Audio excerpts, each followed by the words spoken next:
ဖွားမြင်ပွင့်ဆံပြားရိတ်ခံမှတ်ရန်ကစုံလာပြေကျုံဆိုတဲ့ဤစာလင်္ကာအယဖျားလေးစုပွင့်သောတာရမန္တကဘာမှာ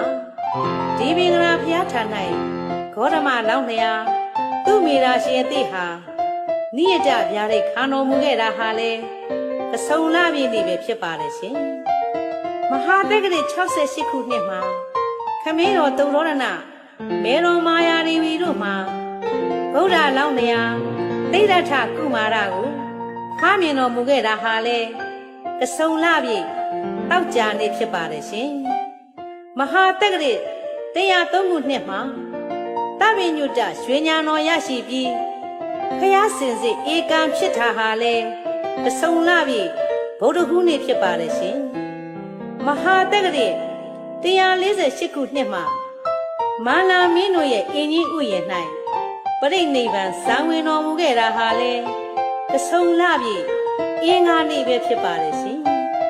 အဲ့ဒီဂုံဘုတ်တွေကြောင့်ကစုံလာပြေနေ့ကိုဗုဒ္ဓနေ့လို့ပညာရှိသူတော်ကောင်းတို့ခေါ်ဆိုသမှုပြုခဲ့ပါတယ်ရှင်ဖွားမြင်ပွင့်ဆံဖြာရိတ်မြတ်ကိုရရှိကုန်ကြားရစိတ်ခတ်တဲ့လာပြီကစိုးအခါပြိတ်သားနဲ့ရာသည်ကြုံဝိတာခါနဲ့ခါရက်မြခါတော်ကုန်စကားပန်းလေးသိပြန်ထုံဝိမုံပုပ္ဖာဗုဒ္ဓနေလာပြီကစိုး